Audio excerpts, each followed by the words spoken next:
Hello and welcome to Security Scan. I am Vishal Dahiya, and this week we will discuss the national security strategy of United States of America, its focus on India and the implications for India's security concerns.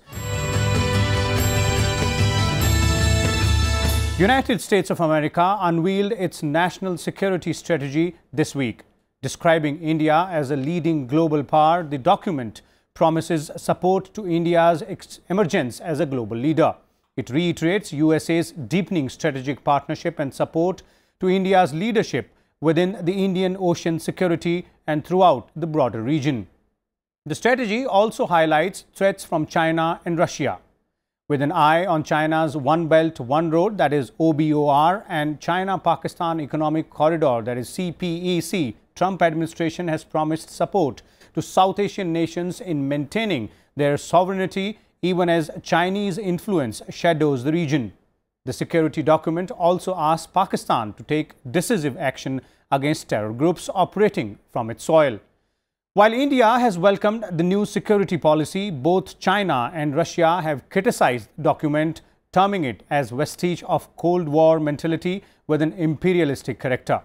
So what does the first national security strategy of Trump administration holds for India, and how will it affect India's security concerns in the neighborhood and beyond? For a detailed discussion on this, today we have with us a distinguished panel of guests in the studio. Let me introduce you to them, starting with Mr. TCA Raghavan, former High Commissioner to Pakistan. We also have with us Mr. Harinder Sekhon, Senior Fellow of Vivekananda Foundation, and we are also joined by Mr. Manoj Joshi, Head of National Security Program of the ORF.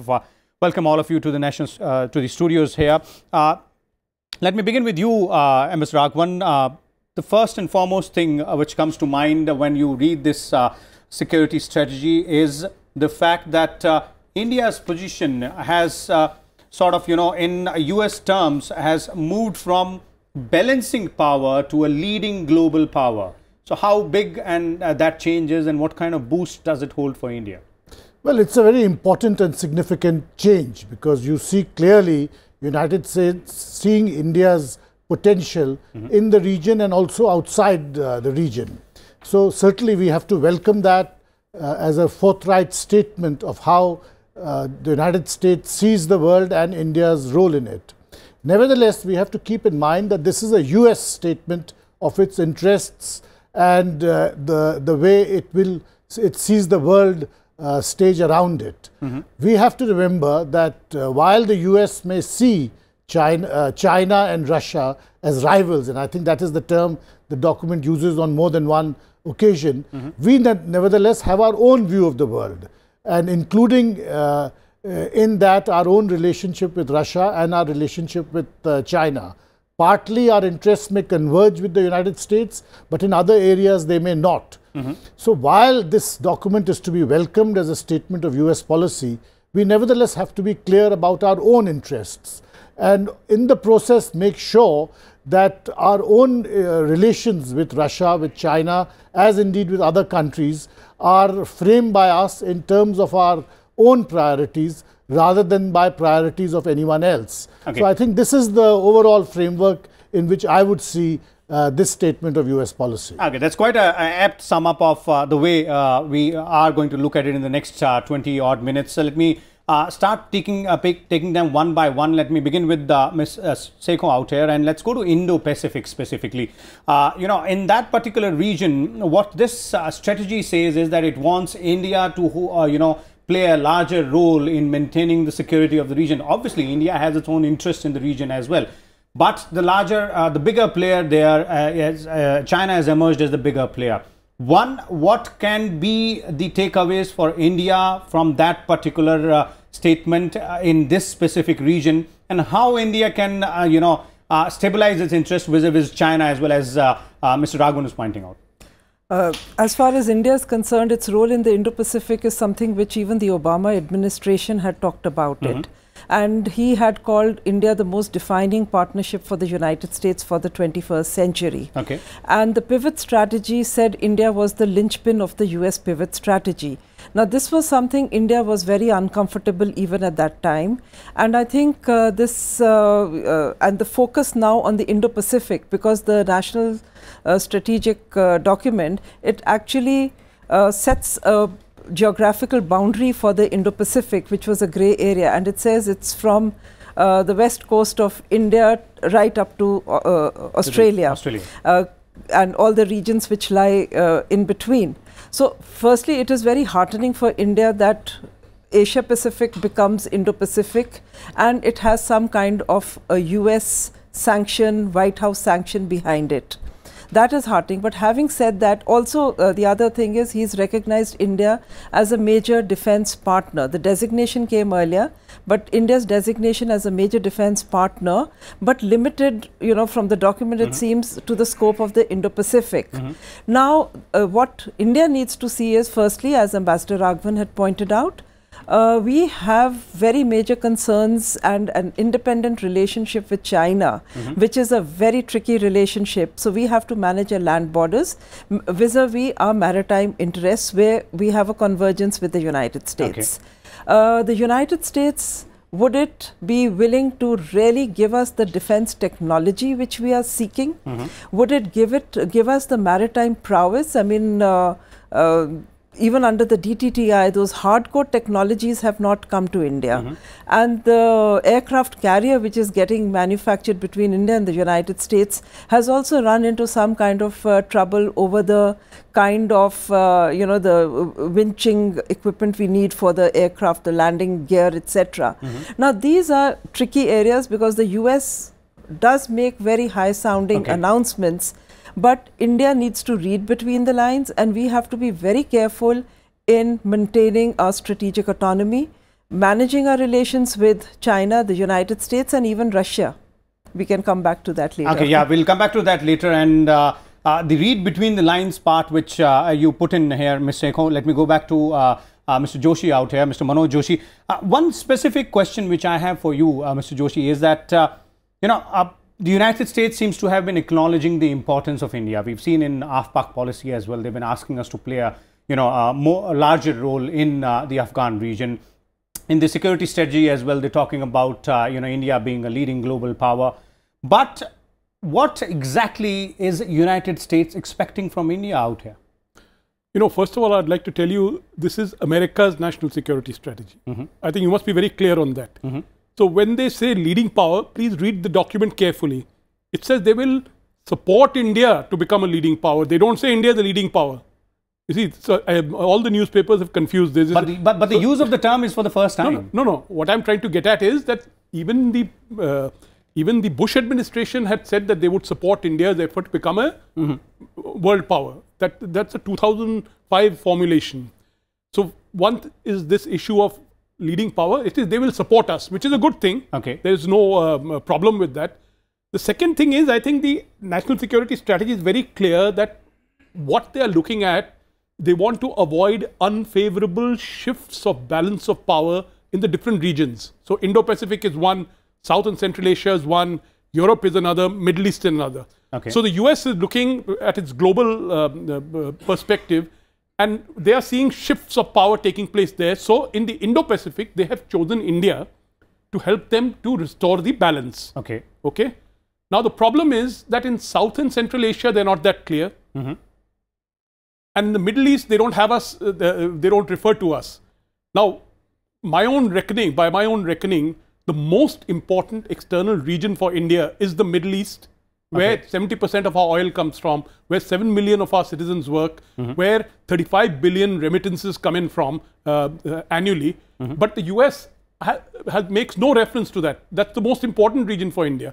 So they want us to play a role in restoring the balance in the Pacific side. And that's why when they describe Indo-Pacific, they say from the western shores of the United States to the western shores of India. So that it's not it's not North Arabian Sea and Persian Gulf is kept out of that entire area. So I think we need to look at it carefully. And while saying this, I must also point out that, you know, a National Security Council official has said that the president himself may not have read this whole document. Well, there is a disconnect between what the president was saying and what the document was saying. Yes, that is also a different aspect. But let me bring in Ambassador Raghavan on this. And Mr. Raghavan, do you agree with Mr. Joshi's point of view that this policy seems to be restricting India to a specific region, and India will have to, act according to its own interest and move on to other specific regions, one which is being pointed out by Mr. Joshi as Middle East being the most important region for us? Well, certainly we have to have our own priorities very clear. And West Asia, and in particular the Gulf region, is a priority for us. But the larger point about this document is that this shows the United States as the major power so far in the world, seeing the world order in a way questioned by what it calls two revisionist powers. One is Russia. After 20 years of quietude, it is playing a central role in Europe and elsewhere. And then there is the rise of China. So inevitably there is a collision of these different great power interests taking place in our neighborhood and around our neighborhood. So the central question for us is really, how do we define our role? How do we use this convergence of interests with the US to our advantage, while at the same time reducing friction with China and continuing to develop our relationship with Russia? Those really are the central issues for us. Central issues for us. Rather than going down this track of what can we do along with the United States, because the United States, after this document has come out, regardless of whether President Trump has seen all of it or not, is now going to subject us to a very seductive kind of logic, which is that we have laid out a central global role for you. Are you ready for that leadership role?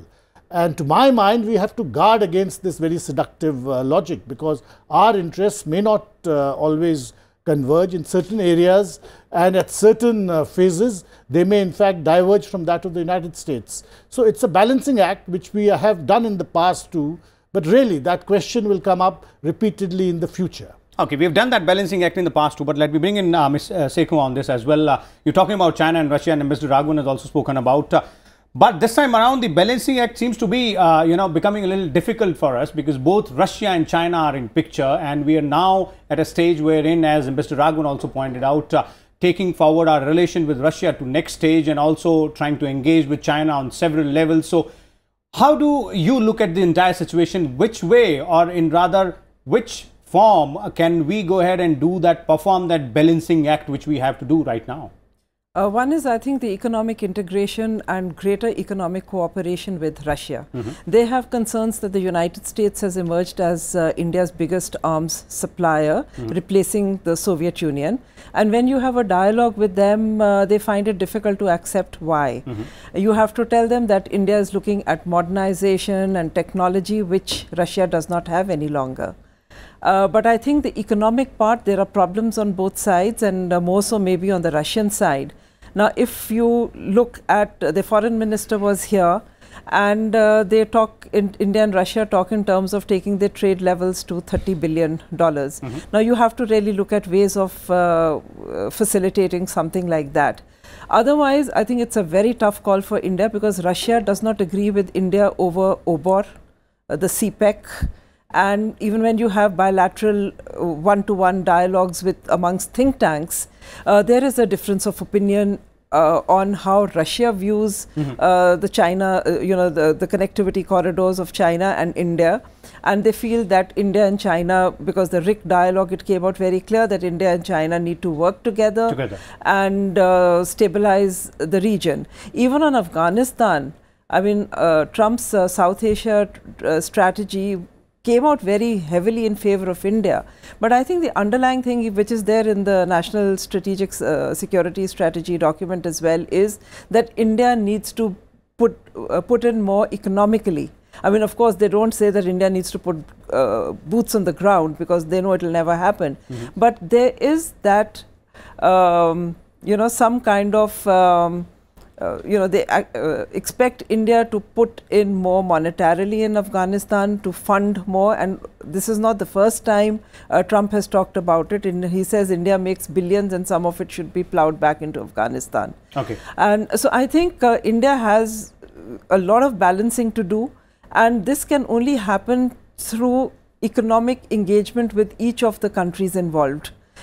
And also, when it comes specifically to the Indo-Pacific, we already have an Act East policy. So I think that is what ASEAN has to be a part and parcel of any Indo-Pacific connectivity.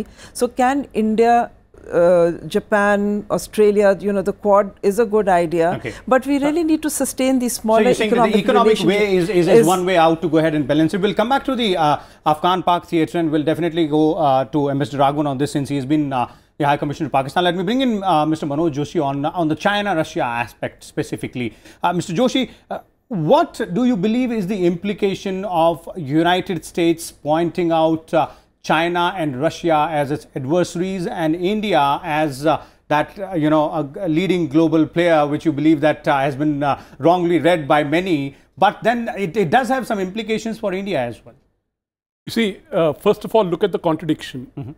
Throughout the document, China and Russia are mentioned together repeatedly. Yes. That's one thing. Second, with China, President Trump went there. He is cooperating with China to deal with the North Korean issue. A lot of diplomatic, he went to China and got some $250 billion worth of business. So when on one hand he's attacking China, saying that China and Russia are big threats. On the other hand, he's engaging with them very deeply, equally deeply. He's likewise with Russia. He's the NSS, the National Security Strategy, is saying that Russia is interfering with American electoral processes.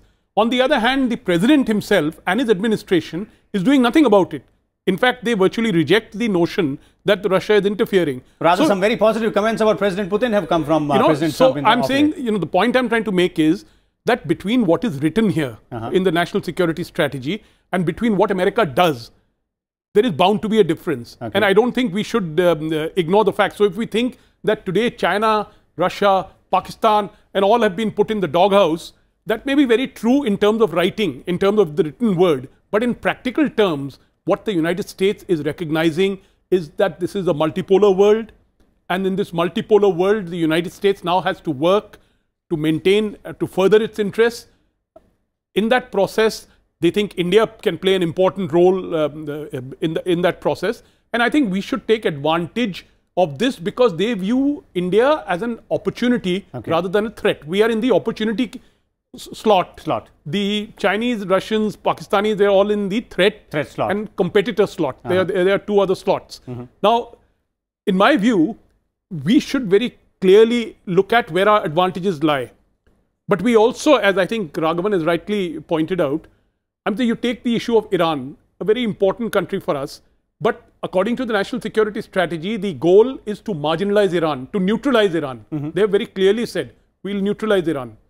Now, where does that leave us with our Chabahar initiative? Where does that leave us with our with connectivity issues, the international north-south transportation corridor that we are planning? So, I agree with Raghavan that we need to cherry-pick this very clearly, while we should take advantage of all the things that the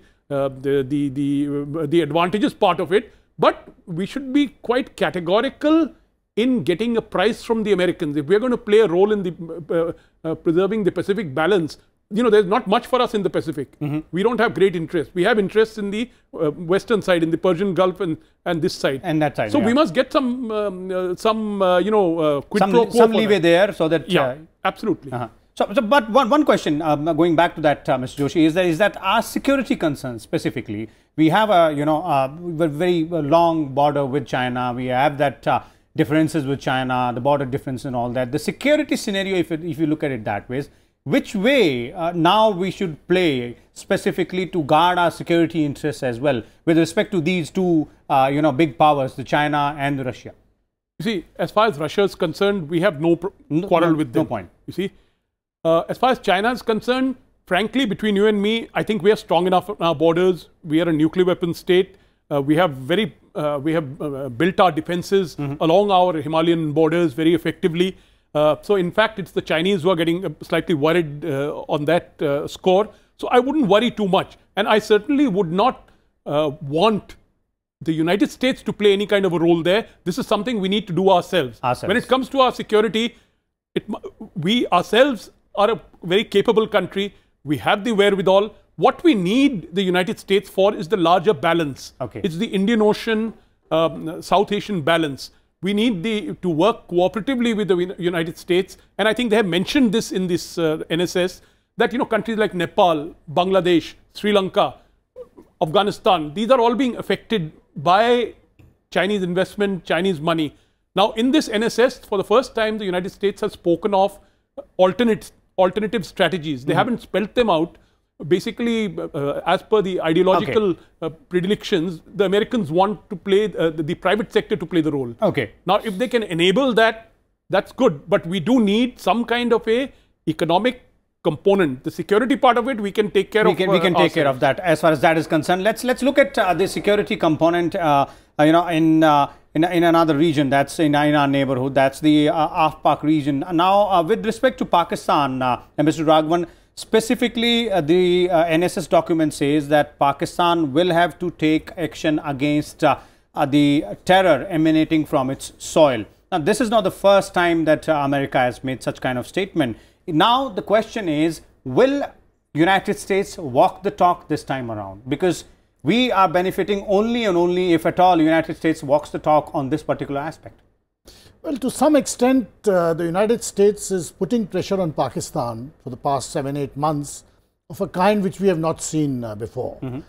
For instance, when Hafiz Saeed, the terrorist, was released, we had 2 sets of statements from Pakistan, one by the State Department and an even stronger one from the White House itself. So this kind of pressure is new. But at the same time, it is true that the limits of US pressure on Pakistan are also becoming more evident. So while that pressure is intense and is there, but it is possibly not going to show the same kind of results as it did about a decade ago or a decade and a half ago. And that is where the role of China plays is central. So the challenge for us is, how do we use this US pressure to moderate Pakistani behavior, but try to see that China's role does not become one of mitigating that pressure, but instead one which adds to it. So our own relationship with China, therefore, is also important in this particular triangle, because it is quite evident that the Chinese see Pakistan in terms which are quite different from those by which the United States views it or we view it. Okay. But at the same time, we have to understand the importance which India has for China. And the Chinese strategic community, for instance, may see India in a particular way, but the Chinese business community and their state-owned enterprises see the potentialities of the Indian market.